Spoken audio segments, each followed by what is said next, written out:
Assalamu alaikum everyone. Welcome in today's class.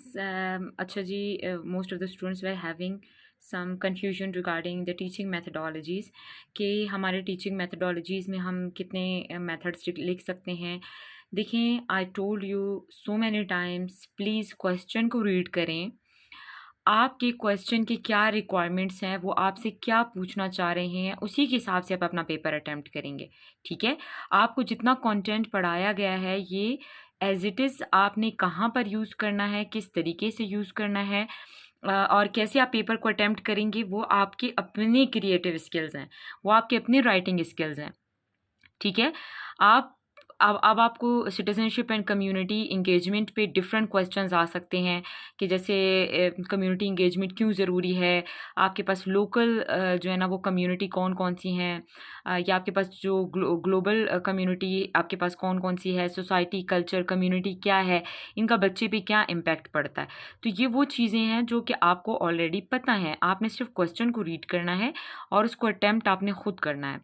देखिए, आप जो है ना सबसे पहले अगर क्वेश्चन आता है कि आप टीचिंग मेथड्स कौन कौन से हैं, आप कोई 5 से 6 टीचिंग मेथड्स इफ़ेक्टिव लिखें. ये तो बहुत इजी क्वेश्चन हो गया. ठीक है, आप उसमें क्या करेंगे, आपने सिंपल टीचिंग मेथड को डिफ़ाइन कर लेना है. फिर उस क्वेश्चन के हिसाब से क्या रिक्वायरमेंट्स हैं, कितने मेथड्स आपसे मांगे हैं, फिर आपने उसकी टीचिंग मेथड्स को लिखना है. बहुत इजी है टीचिंग मेथड्स. आपने टीचिंग मेथड्स को डिफाइन करना है. कौन कौन से मेथड्स हैं आपके पास, टीचर सेंटर्ड है, स्टूडेंट सेंटर्ड है, कोऑपरेटिव लर्निंग के टीचिंग मेथड्स हैं, इंक्लूसिव लर्निंग के हैं, इंड्यूसिव लर्निंग के हैं, 21st सेंचुरी इंस्ट्रक्शन मेथड्स हैं. ये सारे सेम ही चीज़ें हैं, थोड़े से इनके नाम चेंज हैं क्योंकि आपने टर्म्स जो हैं वो एजुकेशन की यूज़ करनी है. टीचर सेंटर्ड जिसमें आपके पास जो है वो लेक्चर मेथड आता है, डेमोन्स्ट्रेशन मेथड आता है, टॉक एंड टॉक मेथड आता है. ठीक है, फिर स्टूडेंट सेंटर्ड है जिसमें आपने बच्चे की इन्वॉल्वमेंट करनी है, जिसमें आप प्रोजेक्ट मेथड पे चले जाओगे, आप इंक्वायरी बेस्ड मेथड पे चले जाओगे. कोऑपरेटिव लर्निंग है, उसमें आप जैसे जिक्सॉ मेथड पे चले जाओगे, आप उसमें जो है वो और बहुत सारे मेथड्स हैं आपके पास, उन पे आप चले जाओगे. तो आपने टीचिंग मेथड्स 5 से 6 बहुत अच्छे अपने अपने रेडी कर लेने हैं. फिर अगर क्वेश्चन में आपसे सिग्निफिकेंस पूछी गई है तो दे दें, अगर नहीं पूछी गई स्टिल आप एक पैराग्राफ उसमें सिग्निफिकेंस का डाल सकते हैं कि इन टीचिंग मेथड्स की क्या सिग्निफिकेंस हो सकती है. ठीक है, या आप इसको इंट्रो में ऐड कर सकते हैं कि टीचिंग मेथड्स की जो है ना वो क्या सिग्निफिकेंस है.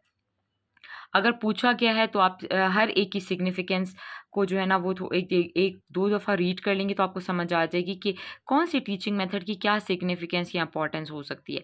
फिर इम्पैक्ट्स बताएं कि टीचिंग मेथड चेंज करने से क्या क्या इम्पैक्ट आते हैं लर्निंग में, आपकी टीचिंग में क्या जो है ना वो चेंजेस आई. ठीक है, आपने इम्प्रूवमेंट कितनी देखी, असेसमेंट या इवैल्यूएशन के बाद आपने क्या चीज़ों को ऑब्जर्व किया.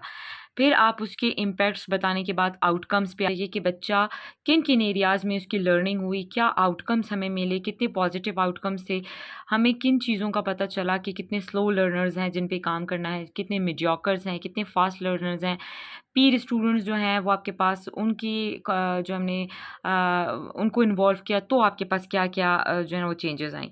फिर आपने जो है इन टीचिंग मेथड्स को इन एरियाज़ के लिए एक्सप्लेन कर लेना है कि टीचिंग मेथड ने जो है वो स्टूडेंट की डेवलपमेंट पे क्या काम किया. ठीक है, लर्निंग पे क्या काम किया, बिहेवियर में क्या चेंजेस आई, पर्सनालिटी की डेवलपमेंट कैसे हुई, टीचिंग प्रोसीजर्स पे क्या इम्पैक्ट आया, एज अ टीचर क्या लर्निंग हो सकती है टीचर की भी. फिर रोल बताइए इफ़ेक्टिव टीचर का और टीचिंग मेथड्स का कि क्या हो सकता है. आपके पास टीचिंग मेथड्स से रिलेटेड क्वेश्चंस इसी तरह आ सकते हैं कि कौन कौन से टीचिंग मेथड्स हैं, उनको किस तरह से आप इम्प्लीमेंट करेंगे. अगर आपके पास मल्टी ग्रेड स्कूल है तो आप वहाँ पे कौन से टीचिंग मेथड्स यूज़ करेंगे. मैथमेटिक्स में बच्चे जो हैं वो वीक हैं, आप कौन से टीचिंग मेथड्स यूज़ करेंगे. अटेंशन जो है ना वो कम दे रहे हैं या अटेंशन आप उनकी डाइवर्टेड है तो अटेंशन को ठीक करने के लिए आप कौन से टीचिंग मेथड यूज़ करेंगे. एग्ज़ाम एंजाइटी है, इस तरह के आपके पास मल्टीपल चीज़ें लिंक्ड हैं आपके टीचिंग मेथड के साथ. ठीक है, उनको आपने देखना है, उनको अंडरस्टैंड करना है, फिर उसके बाद आप अपना क्वेश्चन अटैम्प्ट करेंगे. क्वेश्चन को सिर्फ रीड करना सीखिए, स्टेटमेंट को अंडरस्टैंड करना सीखें कि रिक्वायरमेंट क्या है, एग्जामिनर आपसे क्या चाहता है। ठीक है, आप अगर एग्जामिनर के जो है ना वो जितने भी आपके पास रिक्वायरमेंट्स हैं आप उस पर पूरा उतरते हैं, तो मेरे ख्याल से आप कभी भी किसी क्वेश्चन को ड्रॉप नहीं कर पाएंगे। अच्छा जी, अब देखिए बाज़ औक़ात कुछ टीचर्स किस तरह के क्वेश्चन बनाते हैं। आपके पास एक क्वेश्चन में बहुत सारे क्वेश्चंस हैं ना, जैसे कि रिसेंटली मेरी नज़र से एक पेपर गुजरा जो कि इंक्लूसिव एजुकेशन का था, जिसमें एक क्वेश्चन था, define disability, right about 3 physical disabilities, why disabled children should be the part of inclusive education. अब देखिए पूछा क्या क्या गया है इसमें। पहले डिफाइन डिसेबिलिटी, फिर दूसरा आपसे एग्जामिनर ने पूछा है राइट अबाउट 3 फिजिकल डिसेबिलिटीज़, आपने 3 फिजिकल डिसेबिलिटीज़ को लिखना है। फिर तीसरा क्वेश्चन का, एक ही क्वेश्चन का तीसरा पार्ट है, why disabled children should be the part of inclusive education. आपने रीज़न देना है, रीजंस देने हैं, बुलेट पॉइंट में आप इसको लिख लोगे या आप इसका माइंड मैप बना लो कि क्यों ज़रूरी है। तो इस तरह आपके पास जो है वो क्वेश्चंस आ सकते हैं, इस तरह के क्वेश्चंस आपके पास आएंगे। तो आप इनको रीड करें, इनको अंडरस्टैंड करें, तो जो है ना वो आपके पास आप इस पेपर को बहुत अच्छे से अटैम्प्ट कर पाएंगे। ठीक है, okay, I guess this is enough for your pedagogy portion, so we have to now switch to the English in upcoming videos. Okay, so see you in the next video. Till then, share it, like it and subscribe it.